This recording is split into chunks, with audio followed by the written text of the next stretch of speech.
Welcome back. Saharan गुरु digital class में आपका एक बार से फिर स्वागत है। और आज हम बायोलॉजी की क्लास में जनन स्वास्थ्य के सेकंड सेगमेंट की ओर आगे बढ़ते हैं, जहां पर कि जनन स्वास्थ्य के बारे में हमने बात करनी शुरू की थी।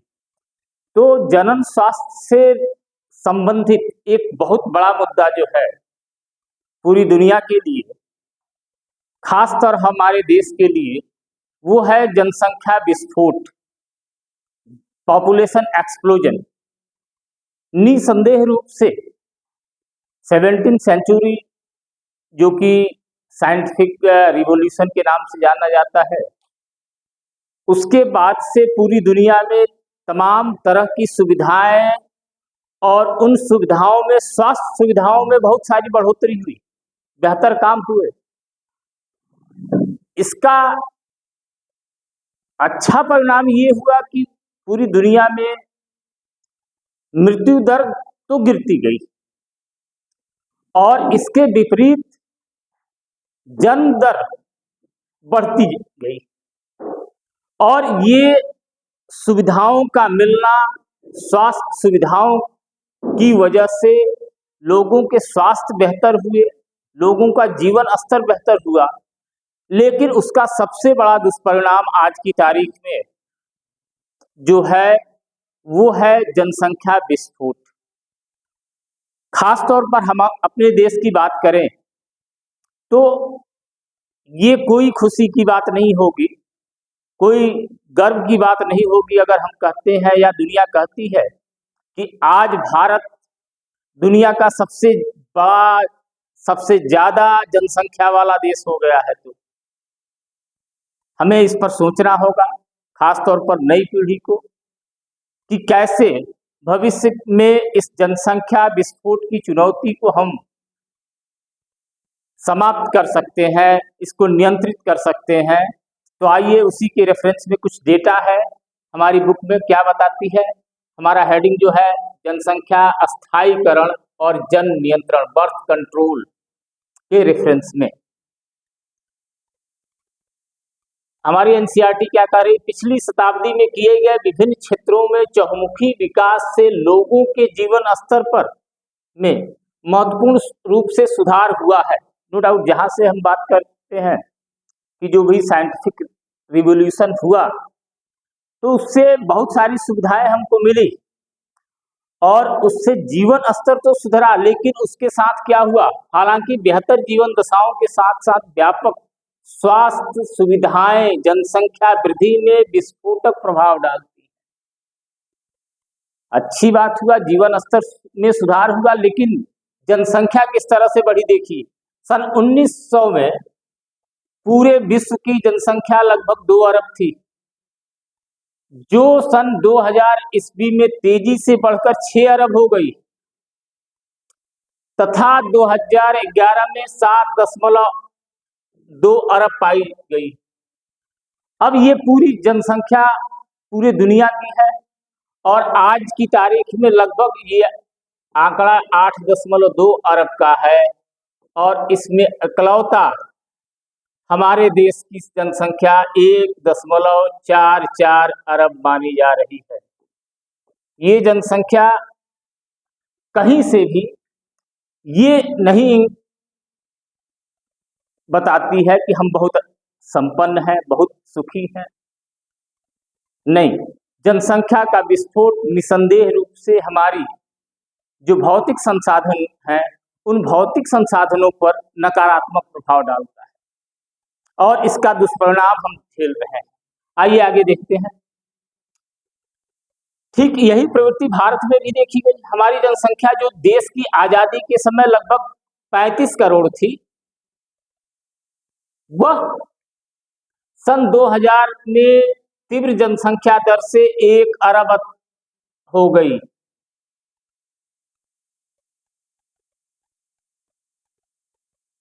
और अर्थात 1000 बिलियन से ऊपर पहुंच गई तथा 2011 में 1.2 बिलियन हो गई। इसका मतलब है कि आज दुनिया का हर छठा आदमी भारतीय है। पूरी दुनिया में अगर हम रेशियो निकालें तो हर छठवां आदमी 1:6 आ जाता है। हर 6वां आदमी हिंदुस्तानी है दुनिया का। इसका सबसे बड़ा कारण क्या दिया जा रहा है? संभवतः मृत्यु दर में तीव्र गिरावट, संभवतः नहीं, निश्चित तौर पर अगर मृत्यु दर में गिरावट होगी और जन्म दर में सुधार होगा तो निसंदेह रूप से जनसंख्या बढ़नी है, तथा मातृ मृत्यु दर एवं शिशु मृत्यु दर, इन्फेंट मोर्टेलिटी रेट में कमी के साथ साथ जनन आयु के लोगों की संख्या में वृद्धि हो रही है। हालांकि हमने अपने जनन एवं बाल स्वास्थ्य सेवा कार्यक्रम के माध्यम से RCH प्रोग्राम इस जनसंख्या वृद्धि के दर में कमी तो की है, लेकिन यह कमी नाम मात्र की हुई है। जो कुछ भी हमारी उपलब्धि है वो नाम मात्र की, न के बराबर कहा जाए, और यही कारण है कि आज हम सबसे बड़ी जनसंख्या वाले देश हो गए हैं। 2001 की जनगणना के अनुसार यह वृद्धि लगभग 2% अर्थात प्रति 1000 में 20 व्यक्ति प्रति वर्ष थी। यद्यपि इस वृद्धि दर से हमारी जनसंख्या तेजी से बढ़ रही है। इस प्रकार की चेतावनीपूर्ण वृद्धि दर से मूलभूत आवश्यकताओं का नितांत अभाव हो सकता है, जैसे कि अन्न, आवास, कपड़े आदि। और ये जो बुनियादी सुविधाएं हैं अगर हमें नहीं प्राप्त होती हैं तो जो तमाम दुनिया भर की समस्याएं या संघर्ष है जीवन में वो बढ़ने लगेंगे, ये तय है। और ये तमाम तरह की सामाजिक अराजकताओं का भी जनक हो जाता है। अगर सुविधाएं सीमित होती हैं, उनको पाने वाले लोग ज्यादा होंगे तो निश्चित रूप से आपसी संघर्ष बढ़ेगा, और इस आपसी संघर्ष का समाज और देश पर बुरा प्रभाव पड़ता है। तो कपड़ों की कमी होगी। हमने भले ही इन मदों के क्षेत्र में महत्वपूर्ण प्रगति भी की है, इसलिए सरकार पर यह दबाव था कि इस प्रकार की जनसंख्या वृद्धि दर को काबू में रखने के लिए गंभीर उपाय अपनाए जाएं। इस संदर्भ में एक बात और मैं ऐड करना चाहूंगा कि हमारे जो सरकारें हैं उनकी दृढ़ इच्छा शक्ति का अभाव ही है, जिसकी वजह से आज हम दुनिया की सबसे बड़ी आबादी वाले देश हो गए। हमारे यहाँ 1951 में स्वास्थ्य कल्याण की परिकल्पना की गई और उस पर अच्छे कार्य किए गए, लेकिन उसमें एक जो दृढ़ संकल्प शब्द होता है उसका अभाव रहा कहीं न कहीं। अन्यथा चीन ने कैसे जनसंख्या नियंत्रण कर लिया, वहां 1 चाइल्ड पॉलिसी अप्लाई की गई और इतनी दृढ़ता के साथ उसको लागू किया गया कि आज की स्थिति में, जो कि सबसे ज्यादा पॉपुलस कंट्री हुआ करता था, आज वो हमसे कम हो गया, इसकी आबादी नियंत्रित हो गई। इस मामले में हम कहीं ना कहीं पीछे हैं। आइए आगे बढ़ते हैं। इस प्रकार की समस्या से निपटने के लिए एक महत्वपूर्ण उपाय यह था कि लघु परिवार को बढ़ावा दिया जाए, ने हेतु गर्भ निरोधक उपाय अपनाने के लिए प्रेरित किया जाए। नो डाउट हमारे यहाँ बहुत दिनों से ये कॉन्सेप्ट सुना जा रहा है कि हम दो हमारे दो, हम दो और हमारे दो, ये स्लोगन आज भी देखेंगे और बहुत समय से हम लोग भी देखते आए हैं कि ये परिकल्पना सरकारों ने दी, लेकिन इस परिकल्पना को साकार करने के लिए कोई ठोस कार्रवाई नहीं, जिसकी वजह से इस लक्ष्य को हम नहीं प्राप्त कर पाए। अब जहां तक रही बातें गर्भ निरोधक उपायों की, इसकी परिणति भी है लेकिन उतनी नहीं। आए आपने शायद संचार माध्यमों में विज्ञापनों के साथ साथ सुखी परिवार को प्रदर्शित करते हुए पोस्टर एवं पर्चे भी देखे होंगे। अच्छी बात है, देखते ही हैं, जहां एक खुशहाल जोड़े के साथ 2 बच्चों का परिवार हम दो हमारे दो नारे के साथ प्रदर्शित किया जाता है। लेकिन समस्या क्या रही, बात फिर वहीं आके रुक जाती है कि हमारे दृढ़ संकल्प न होने की वजह से हम इस लक्ष्य को नहीं प्राप्त कर सके। ये कामकाजी युवा दंपतियों ने हम दो हमारे एक का नारा अपनाया। बहुत सारे दंपति आज ऐसे भी हैं जो स्वेच्छा से हम दो हमारे एक के रास्ते पे चल रहे हैं। बहुत सारी उनकी अपनी व्यक्तिगत समस्याएं भी हो सकती हैं, लेकिन आफ्टर ऑल वो हमारे राष्ट्र हित। विवाह की वैधानिक आयु स्त्री के लिए 18 वर्ष तथा पुरुषों के लिए 21 सुनिश्चित है। ये बात कन्फर्म है। और इस समस्या से निपटने हेतु लघु परिवार के लिए जोड़ों को प्रोत्साहित किया जाता है। आइए यहाँ पर कुछ सामान्य तौर पर इस्तेमाल होने वाले गर्भ निरोधकों के बारे में बात करते हैं। गर्भ निरोधक क्या है, पहले तो ये समझना आवश्यक है। तो हम संक्षेप में ये कह सकते हैं, वे सारे उपाय जिनको कि असुरक्षित यौन संबंध की स्थिति में जिनका सहयोग लेने से या जिनका प्रयोग करने से गर्भ ठहरने की संभावना क्षीण हो जाती है, वो सारे उपाय गर्भ निरोधक उपाय कहे जाते हैं। फिर से मैं दोहराना चाहता हूं कि वे सारे कृत्रिम उपाय जिनके प्रयोग से असुरक्षित यौन संबंध के पश्चात भी, अब यहाँ असुरक्षित यौन संबंध का मतलब क्या होगा? असुरक्षित यौन संबंध ये कहता है कि उस तरह का यौन संबंध जहां पर गर्भ ठहरने की संभावना रहती है। यहाँ पर कदापि इसका मतलब ये नहीं होगा कि अनैतिक यौन संबंध, असुरक्षित शब्द मैं कह रहा हूं। तो उस गर्भ निरोधक वे सारे उपाय जिनका प्रयोग करने से असुरक्षित यौन संबंध के पश्चात भी गर्भ ठहरने की, गर्भ स्थापित होने की संभावना क्षीण हो जाती है, वे सारे उपाय गर्भ निरोधक उपाय कहे जाते हैं। आइए देखते हैं। एक आदर्श गर्भ निरोधक प्रयोगकर्ता के हितों की रक्षा करने वाला, आसानी से उपलब्ध। अब इसकी क्या क्वालिटी होनी चाहिए? तो आसान उपलब्ध, प्रभावी तथा जिसका कोई अनुषंगी प्रभाव या दुष्प्रभाव न हो, या हो भी तो कम से कम हो। कोई इसके साइड इफेक्ट्स नहीं होने चाहिए। इस तरह के जो गर्भ निरोधक उपाय हैं उनका प्रयोग करने से ये निश्चित तौर पे ध्यान देना होगा कि उससे कोई साइड इफेक्ट न हो। इसके साथ ही यह उपयोगकर्ता की कामेच्छा, सेक्सुअल डिजायर, प्रेरणा, मोटिवेशन तथा मैथुन में बाधक भी न हो। ये सारे कंडीशंस होने चाहिए। आजकल व्यापक परिधि के गर्भ निरोधक साधन जैसे कि आसानी से उपलब्ध है, उन्हें मोटे तौर पर निम्न श्रेणियों में वर्गीकृत किया जा सकता है। ये कई कैटेगरीज है, जैसे प्राकृतिक परंपरागत साधन। गर्भ निरोध का ये परंपरागत साधन है। रोध, barrier, IUD, intra uterine devices. Intra IUD that stands for the intra uterine devices. ये सारे यंत्र जो कि गर्भाशय में स्थापित किए जाते हैं। आईयूडीज, मुंह से लेने योग्य गर्भ निरोधक गोलियां टीका के रूप में, ये भी हार्मोनल चेंज दिला देते हैं जिसकी वजह से गर्भ ठहरने की संभावना क्षीण हो जाती है।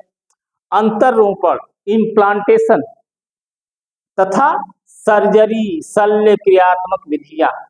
तो कितनी विधियां हो गई? एक हो गई परंपरागत, दूसरा हो गया बैरियर, तीसरा आईयूडीज हो गए, कापर टी, लिपिस टी, चौथा गोलियां हो गई, पांचवा टीका, छठा इम्प्लांटेशन और सातवां शल्य क्रियात्मक विधियां। ये सबसे आखिरी विधि इसको कहा जाता है, क्योंकि यहाँ पर रिवर्स होने के चांसेस नहीं है। एक बात इसमें समझ लें हम कि और सारी विधियां जो है ऑलमोस्ट, उन विधियों में ऐसा संभव है 1 to 6 में रिवर्सिबल मेथड्स है। रिवर्सिबल बोले तो हम उसका उपयोग ऐच्छिक समय तक कर सकते हैं। जब तक कि हम गर्भ धारण की इच्छा नहीं रखते दंपति, तब तक उसका प्रयोग करें, तब तक इन विधियों को अपनाएं, उसके बाद इसको बंद कर दें, छोड़ दें, तो फिर गर्भ धारण करने में सक्षम हो जाते हैं। लेकिन जो नंबर 7 है, सल क्रियात्मक विधियां, ये नॉन रिवर्सिबल है। ये अगर एक बार सर्जरी हो गई, एक बार वैसेक्टोमी या ट्यूबेक्टोमी करा दिया गया, तो उसके बाद फिर वो पुरुष या वो स्त्री गर्भ धारण करने लायक या गर्भ धारण करने लायक वीर्य निषेचित करने में संभव नहीं हो पाते, सक्षम नहीं हो पाते। आइए एक एक करके देखते हैं और डिटेल में दिया गया है। पहले है नेचुरल विधि, प्राकृतिक विधियां। इसमें किसी तरह के बाह्य साधन का प्रयोग नहीं करना है। ये एक निश्चित दिनचर्या में बदलाव लाके, संभोग मैथुन की परिस्थितियों में बदलाव लाके ये गर्भ निरोध करने की विधि है। ये विधियां अंडाणु एवं शुक्राणु के संगम को रोकने के सिद्धांत पर काम करती हैं। बात क्लियर है कि उस फिलॉसफी पर काम किया जाता है कि अंडाणु और शुक्राणु एक दूसरे के साथ मिल न सके। इनमें से एक उपाय आवधिक संयम है, पीरियोडिक एब्स्टिशन है। उस निश्चित अवधि में दंपत्ति आपस में संभोग मैथुन की क्रिया नहीं करेंगे, जिसमें एक दंपत्ति माहवारी चक्र के 10वें से 17वें दिन के बीच, याद कर लीजिएगा, फ्रॉम 10th to 17th। इसके पीछे की फिलॉसफी क्या है कि ओव्यूलेशन जो होता है, अंडाणु जो गर्भाशय से निकल के फैलोपियन ट्यूब में आता है, वो 14वें दिन आता है। तो उससे 4 दिन पहले, 3 दिन बाद का टाइम एक ले लिया गया। तो इस अवधि में 10वें से 17वें दिन के बीच की अवधि के दौरान मैथुन से बचते हैं, जिससे अंडोत्सर्ग की अपेक्षित अवधि मानते हैं। इस अवधि के दौरान निषेचन एवं उर्वर गर्भ धारण के अवसर बहुत अधिक होने के कारण इसे निषेच अवधि भी कहा जाता है। ये टाइम ऑफ फर्टिलाइजेशन भी है। अगर इस दौरान किसी भी स्थिति में अगर दंपत्ति ने आपस में मैथुन संबंध स्थापित किए, तो वहां गर्भधारण की संभावना अधिकतम होती है, और उसी अवधि का हमें परहेज यहाँ करना है।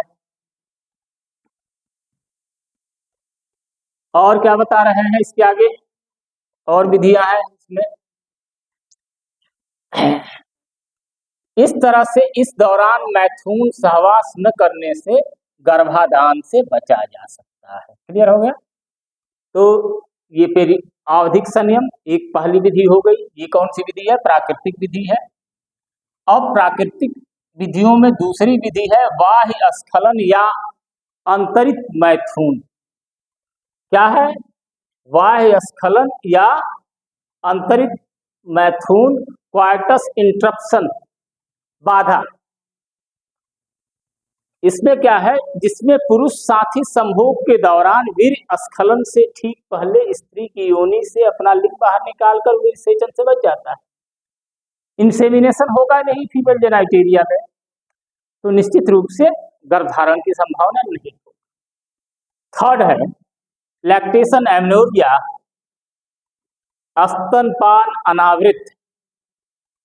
अनार्थ, लैक्टेशन एमनोरिया। ये भी बहुत अच्छी विधि है और प्रकृति ने इसको दिया है। होता क्या है कि जब कोई गर्भवती स्त्री शिशु को जन्म देती है, तो उसके कुछ समय बाद तक उसमें माहवारी नहीं आती, मेंस्ट्रुअल साइकिल नहीं होता, और इसी वजह से उसमें गर्भ धारण की संभावना नहीं हो रहती, और इसको कहते हैं स्तनपान अनार्थ या लैक्टेशन एमनोरिया। विधि भी इस तथ्य पर निर्भर करती है कि प्रसव के बाद स्त्री द्वारा शिशु को भरपूर स्तनपान कराने के दौरान अंडोत्सर्ग और आर्तरचक्र सुगरू नहीं होता है। क्या नहीं होगा? ओव्यूलेशन भी नहीं होगा और न मेंस्ट्रुअल साइकिल होगा। अब जब दोनों चीजें नहीं होंगी तो गर्भधारण की संभावना समाप्त हो जाती है, लगभग समाप्त हो जाती है। इसलिए जितने दिनों तक माता शिशु को पूर्णतः स्तनपान कराना जारी रखती है, इस दौरान शिशु को मां के दूध के अलावा ऊपर से पानी या अतिरिक्त दूध भी नहीं दिया जाना चाहिए। यह अवधि 4 से 6 महीने की होती है ऑलमोस्ट। तो इस पीरियड में उस स्त्री का जो मेंस्ट्रुअल साइकिल है वो बंद हो जाता है। सीधी सी बात समझिए, ये लैक्टेशन एमेनोर्यिया या स्तनपान अनादर की स्थिति वो स्थिति है जिस स्थिति एक शिशु के जन्म के बाद एक स्त्री का होता है और वो लगभग 4 से 6 महीने का होता है। ये प्राकृतिक देन है और उस दौरान उसके मेंस्ट्रुअल साइकिल नहीं आते।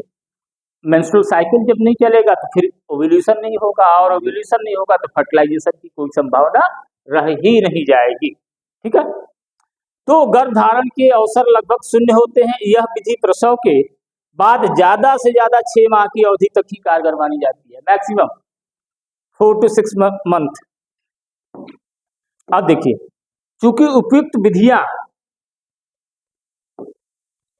में से किसी दवा या साधन का उपयोग नहीं होता, अतः इसके दुष्प्रभाव लगभग शून्य के बराबर है।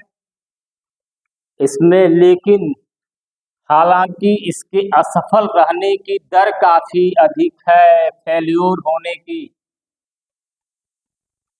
जो पीरियाडिक एक्सटेंशन होता है, एक निश्चित समय अवधि तक कहा जा रहा है कि 10 से 17वें दिन तक संभोग न किया जाए, या विड्रॉल मेथड जिसमें कि पुरुष अपने सीसन को बाहर निकाल लेता है।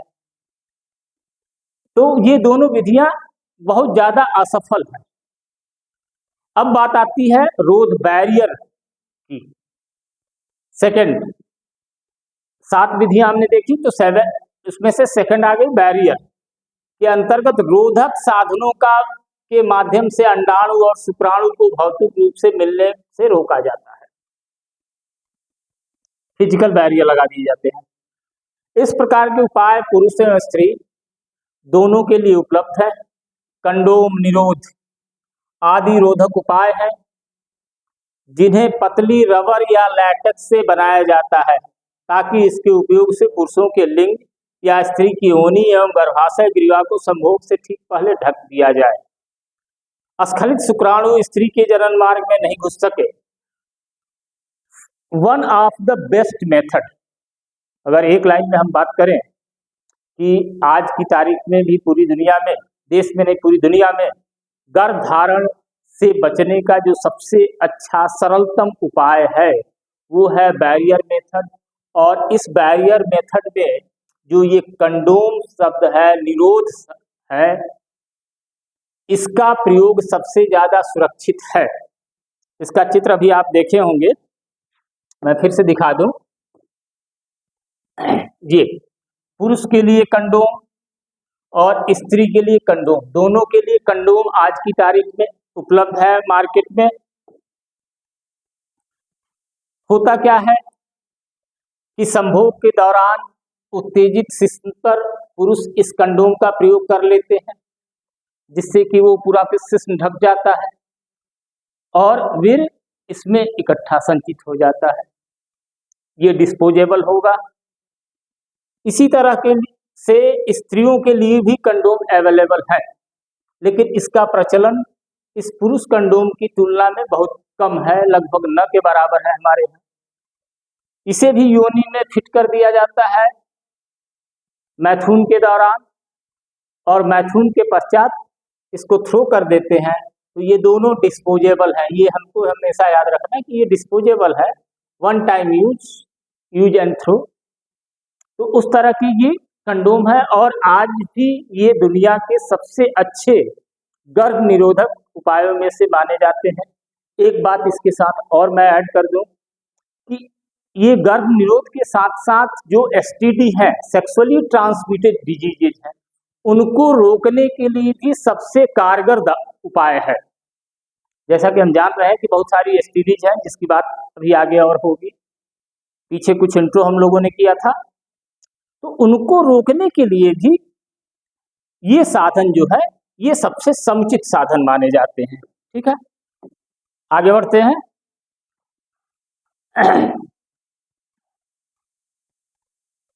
अब कंडोम की बात कर रहा है। कंडोम आदि रोधक उपाय है। ये इसको मैं फिर दोहरा रहा हूं, जिन्हें पत्ती, रबर या लैटेक्स से बनाया जाता है ताकि इसके उपयोग से पुरुष के लिंग या स्त्री की योनि एवं गर्भाशय ग्रीवा को संभोग से ठीक पहले ढक दिया जाता है, कवर कर दिया जाता है, और स्खलित शुक्राणु स्त्री के जनन मार्ग में नहीं घुस सके, बैरियर लगा दिया गया। यह गर्भाधान को बचा सकता है। यह सबसे अच्छा साधन है गर्भाधान को रोकने के लिए। पुरुषों के लिए कंडोम का मशहूर ब्रांड निरोध काफी मशहूर है। हाल के ही वर्षों में कंडोम के उपयोग में तेजी से वृद्धि हुई है, क्योंकि इससे गर्भ धारण के अलावा यौन संचरित रोगों एवं एड्स के बचाव जैसे अतिरिक्त लाभ हैं। हम लोग बात की ये एसटीडी को भी रोकता है। स्त्री एवं पुरुष दोनों के ही कंडोम उपयोग के बाद फेंकने वाले होते हैं, डिस्पोजेबल है, यूज एंड थ्रो। इन्हें स्वयं ही लगाया जा सकता है और इस तरह उपयोगकर्ता की गोपनीयता बनी रहती है। ये एक सेंसिटिव इशू भी है हमारे यहाँ, पूरी दुनिया में है, तो गोपनीयता भी बनी रहती है। इसके अलावा बैरियर मेथड्स हैं, डायफ्राम, गर्भाशय ग्रीवा, टोपी, गर्भाशय ग्रीवा सर्विक्स का रीजन, टोपी तथा वाल्ट आदि भी रबर से बने रोधक उपाय हैं, जो स्त्री के जनन मार्ग में सहवास से पूर्व गर्भाशय ग्रीवा को ढकने के लिए लगाए जाते हैं। गौर करिएगा, कवर कर रहे हैं इनसाइड द वेजाइना, सर्विक्स के रीजन में। ये गर्भाशय ग्रीवा को ढककर शुक्राणुओं के प्रवेश को रोककर गर्भाधान से छुटकारा दिलाते हैं। लेकिन ये ध्यान रखना है, ये इन चीजों से नहीं बचाते, यौन संचरित रोगों या एड्स से। इन्हें पुनः इस्तेमाल किया जा सकता है। ये रीयूजेबल है, धो के फिर यूज कर दिया, लेकिन इनका प्रयोग जटिल होता है in reference of the condoms. फिर मैं क्लियर कर दूं आपको। इन रोधक साधनों के साथ साथ शुक्राणुनाशक क्रीम, स्पर्मिसाइड्स, जेली तथा फोम का प्रयोग इस्तेमाल किया जाता है, जिससे इनकी गर्भ निरोधक क्षमता काफी बढ़ जाती है। अब इनके साथ ये डायफ्राम, गर्भाशय ग्रीवा, इनके साथ ये स्पर्मिसाइड्स भी लगाए जाते हैं, फोम और जेली, इनका भी प्रयोग किया जाता है। तो जहां तक बात की जाए तो इन सब के कंपैरिजन में कंडोम का यूज ज्यादा आसान है और सुविधाजनक भी है। तो इन्हीं के साथ साथ आगे बढ़ते हैं थर्ड मेथड की तरफ, that is the third point. ये क्या है? आयोडीज। थर्ड, अंतः गर्भाशय युक्ति, इंट्रा यूटेराइन डिवाइसेस, आयोडीज। अब इनका स्थापना, इनको कहाँ स्थापित किया जाएगा? इनको गर्भाशय में लगाया जाएगा। अभी तक हम पेनिस की बात की, लिंग की बात की, योनि की बात की, ये कंडोम यहाँ तक थे। इसके बाद जो बैरियर्स थे, डायफ्राम या कैप, वॉल्ट, ये सब कहाँ गए? ये सर्विक्स रीजन में गए। अब ये सर्विक्स रीजन के और अंदर की तरफ हम बढ़ रहे हैं। कहाँ बढ़ रहे हैं? गर्भाशय की तरफ। संरचना को समझिए थोड़ा सा, मैं एक बार ड्रा कर दूं, थोड़ा सा बिल्कुल रफ सा। यूं यूं यूं, ये हमारा फीमेल जेनाइटेलिया कुछ हो गया। तो ये वजाइना, वजाइना, वजाइना के ऊपर ये सर्विक्स का रीजन, सर्विक्स, और ये हमारा यूटेरस। तो ये जो कंडोम्स थे, कंडोम्स यहाँ रह गए, उसके बाद कुछ बैरियर्स जिसमें डायफ्राम, वॉल्ट, कैप का नाम लिया जा सकता है, ये सर्विक्स रीजन में आ गए। उसके बाद आईयूडी जो आएंगे इस रीजन में इम्प्लांट होंगे, इंट्रायूटेराइन डिवाइसेज। ये युक्तियां डॉक्टरों के या अनुभवी नर्सों द्वारा योनि मार्ग से गर्भाशय में लगाई जाती हैं। यहाँ से इंजेक्ट किया गया, उसके बाद फिर यहाँ इम्प्लांट किया जाएगा। अब इसमें भी कई तरह की इंस्ट्रूमेंट्स हैं, जैसे कि औषधि रहित। अब गौर करिएगा, दो तरह की औषधि रहित है और दो मेन कैटेगरी हो जा रही है, एक औषधि रहित है और दूसरी औषधि युक्त डिवाइसेज हैं। तो औषधि रहित आयोडीन उदाहरण के लिपेज लूप, तांबा मोचक आयोडीन, कॉपर टी अंग्रेजी में कहते हैं, कॉपर 7, मल्टीलोडेड 375, कॉपर टी। तो ये जो 3-4 उदाहरण यहाँ दिख रहे हैं ये औषधि रहित है। इसमें सिर्फ कॉपर या उसकी संरचना की वजह से, जैसे कॉपर टी या लिपेज लूप का कुछ स्ट्रक्चर इस तरह का हम देखेंगे, ये इन्वर्टेड टी टाइप का स्ट्रक्चर होगा। इस इन्वर्टेड टी टाइप के स्ट्रक्चर में, सॉरी तो पूरा चला गया, कुछ टी टाइप का इंस्ट्रूमेंट ये होता है। तो इस तरह के स्ट्रक्चर लगा दिए गए जो कि बैरियर हो जाते हैं, प्लस उसमें एग्जिस्ट जो कॉपर होता है, यहाँ तांबा मोचक आयोडीन है, कॉपर टी, इसकी वजह से निषेचन की क्रिया बाधित हो जाती है।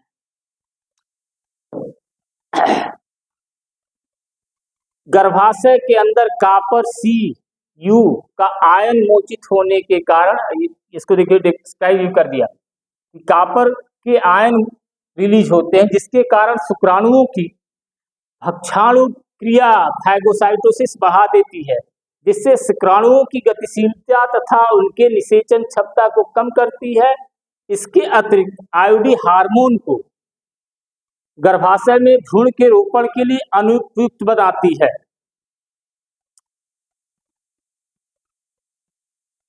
इसमें एक पॉइंट हमने छोड़ा था, इसको देख लेते हैं। एक पॉइंट छूटा, क्या था? मल्टीलोडेड 375 उदाहरण के लिए औषधि रहित तो हो गए थे, और इसके साथ साथ हार्मोन मोचक आयोडीन ये छूटा था। प्रोजेस्टारसस और LNG-20 ये दोनों छूट रहे थे। तो ये हार्मोन रिलीज करते हैं और ये ऊपर वाले हार्मोन रिलीज नहीं करते हैं। बिना हार्मोन वाले कौन आ गए? लिपेज लूप, तांबा मोचक आयोडीन, कॉपर टी जिसको बोलते हैं, कॉपर 7, मल्टीलोडेड 375, कॉपर टी, और ये दो हो गए हार्मोन मोचक आयोडीन हो गए, प्रोजेस्टारसन और LNG-20। अब इसकी क्रिया को फिर से देखते हैं। आयोडीन गर्भाशय के अंदर कॉपर Cu का आयन मोचित होने के कारण शुक्राणुओं की भक्षाणु क्रिया फैगोसाइटोसिस बढ़ा देती है, जिससे शुक्राणुओं की गतिशीलता तथा उनकी निषेचन क्षमता को कम करती है। इसके अतिरिक्त आयोडीन हार्मोन को गर्भाशय में भ्रूण के रोपण के लिए अनुकूल बनाते हैं तथा गर्भाशय ग्रीवा को शुक्राणुओं का विरोधी बनाते हैं। जो औरतें गर्भावस्था में देरी या बच्चों के जन्म में अंतराल चाहती हैं, उनके लिए क्या है? आयोडीन आदर्श गर्भ निरोधक हैं। इनका प्रयोग लंबे समय के लिए किया जा, साल, 2 साल, 4 साल, 5, इस तरह की अवधि के लिए ये प्रयोग में लिए जाते हैं। भारत में गर्भ निरोध की यह विधि व्यापक रूप से प्रचलित है। अब इसके अलावा नेक्स्ट आती है पिल्स, गोलियां। महिलाओं के द्वारा खाए जाने वाला एक अन्य गर्भ निरोधक प्रोजेस्टेरोन और प्रोजेस्टेरोजन और एस्ट्रोजन का संयोजन है। 2 तरह का कॉम्बिनेशन होगा, एक में प्रोजेस्टेरोन अकेले होगा, दूसरा है प्रोजेस्टेरोन और एस्ट्रोजन दोनों मिलाए हो जाएंगे, जिसे थोड़ी मात्रा में मुंह द्वारा लिया जाता है। यह मुंह से टिकिया के रूप में ली जाती है और ये गोलियां पिल्स के नाम से लोकप्रिय हैं।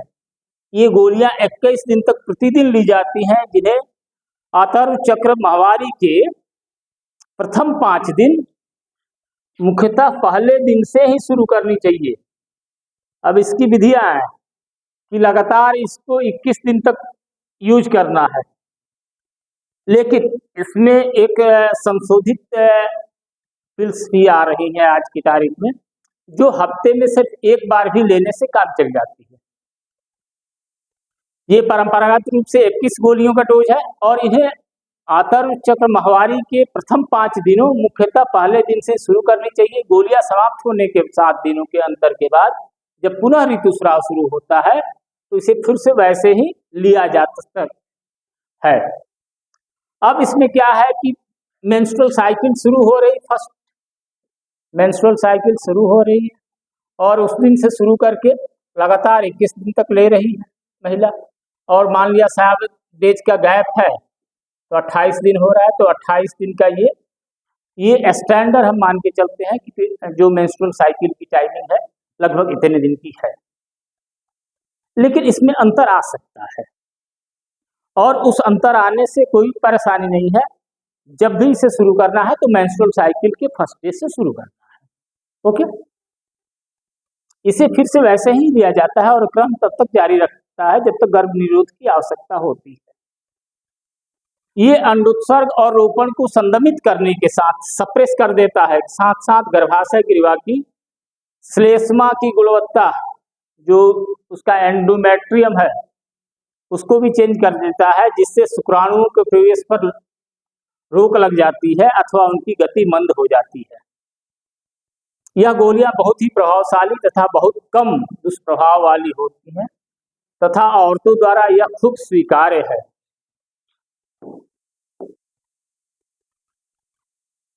सहेली नाम की नहीं, हाँ,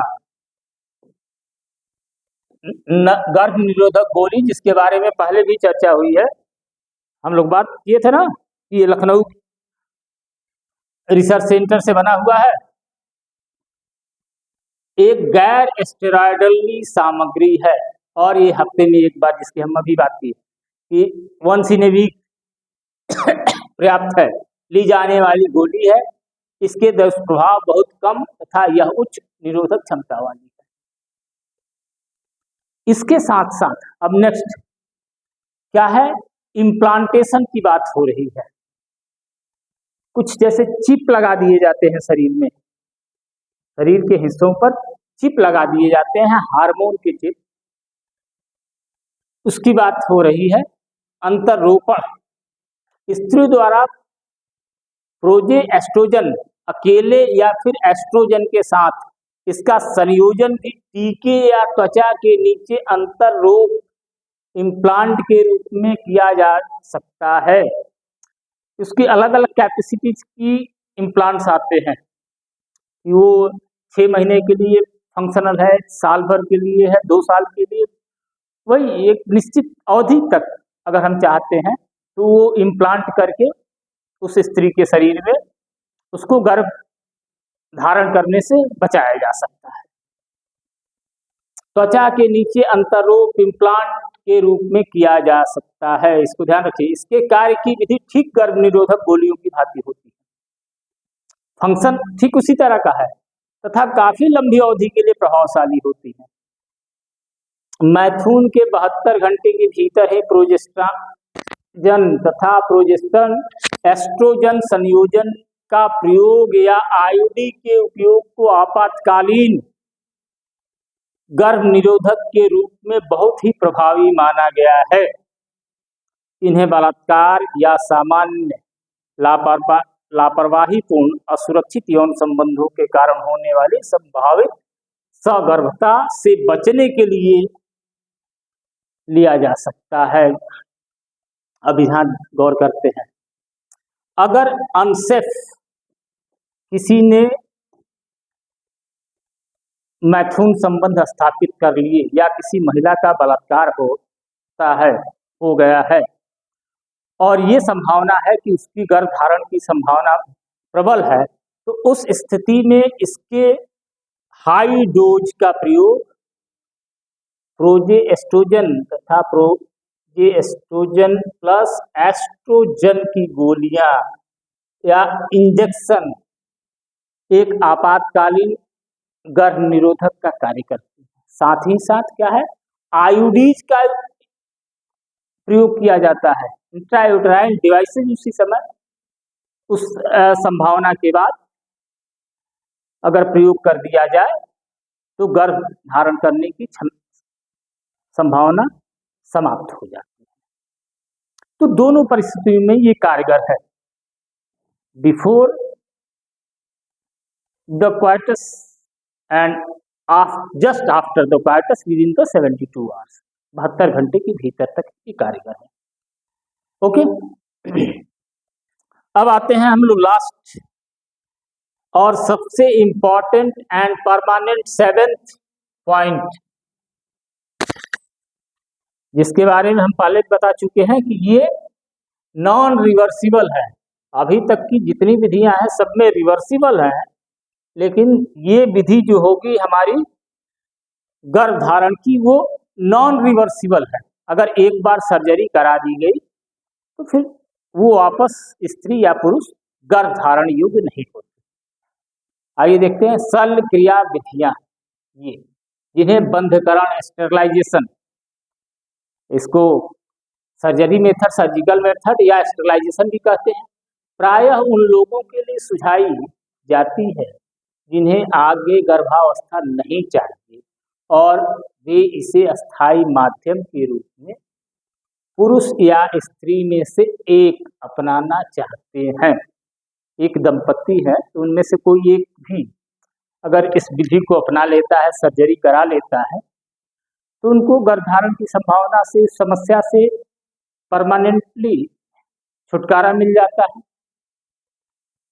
अब क्या हो रहा है, शल्य क्रिया की दखलंदाजी से युग्मक परिवहन संचार रोक दिया जाता है, इसको रास्ते में ही रोक दिया जाता है, फलतः गर्भधारण नहीं होता। बंधकरण प्रक्रिया को पुरुषों के लिए शुक्रवाहक उच्छेदन, वैसेक्टोमी, हिंदी में नाम थोड़ा सा कठिन है, इंग्लिश में आसान होगा उच्चारण आपके लिए, तो शुक्रवाहक उच्छेदन अंग्रेजी में है वैसेक्टोमी, तथा महिलाओं के लिए दिव्यवाहिनी फैलोपी नलिका उच्छेदन, ट्यूबेक्टोमी कहा जाता है। वैसेक्टोमी, वासेक्टोमी, टोमी और ट्यूबेक्टोमी। तो ये दोनों को साधारण भाषा में पुरुष या महिला नसबंदी कहते हैं। वैसेक्टोमी पुरुष में होगा, वास डिफरेंस को डिस्टर्ब किया जाता है, उसको कट एंड टाई करते हैं। अब बात करते हैं शुक्रवाहक उच्छेदन में अंडकोश स्क्रोटम शुक्रवाहक में चीरा मार कर छोटा सा काट निकाल लिया अथवा बांध दिया जाता है। अब यहाँ देखिए डायग्राम में क्लियर आपको दिखेगा।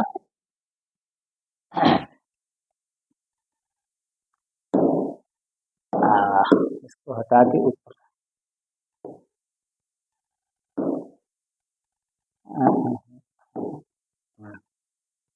अब आते हैं सेलेक्ट। ये दोनों के जननांग हमें दिखाई पड़ रहे हैं। शुक्रवाहिका उच्छेदक मेल और ये फीमेल के लिए। तो हम कंफर्म है इस स्ट्रक्चर से, ये स्ट्रक्चर जो है स्क्रोटम में है, शरीर के बाहर लटकता हुआ ये अंग है स्क्रोटल सैक के अंदर।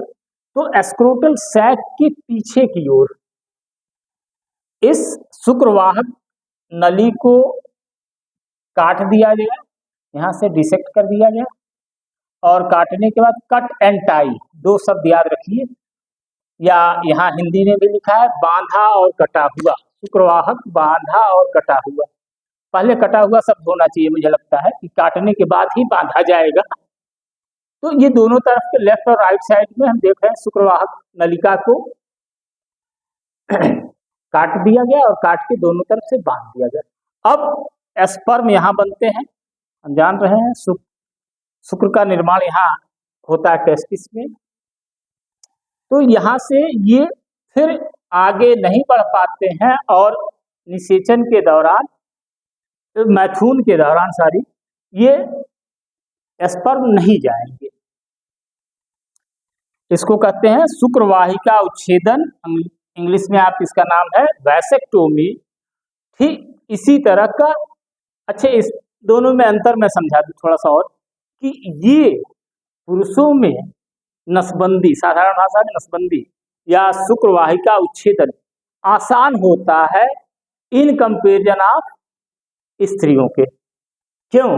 क्योंकि अब यहाँ महिलाओं की इस फैलोपियन नली को काटा और बांधा गया है।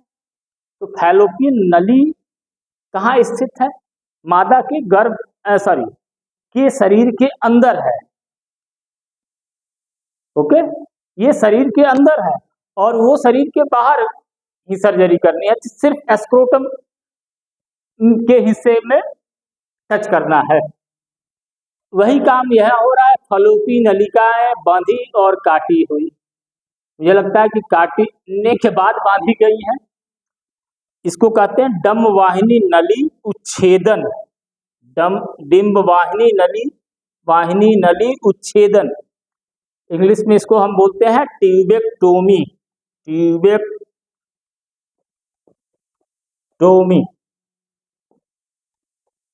ये हो गया वैसेक्टोमी।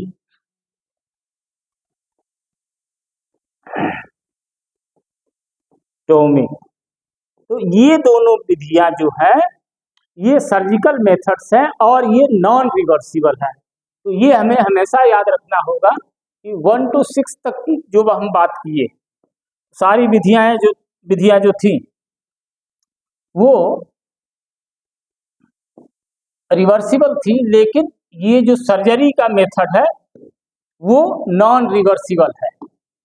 आते हैं कुछ और मुद्दे इसके संदर्भ में है, इनको समझ लेते हैं। थोड़ी सी वीडियो की लेंथ ज्यादा हो रही है, फिर भी यहाँ पर इस बात पर जोर देने की जरूरत है कि उपयुक्त गर्भ निरोधक उपायों का चुनाव एवं उपयोग किसी शिक्षित चिकित्सा कर्मी एवं विशेषज्ञ की परामर्श के द्वारा ही किया जाना चाहिए।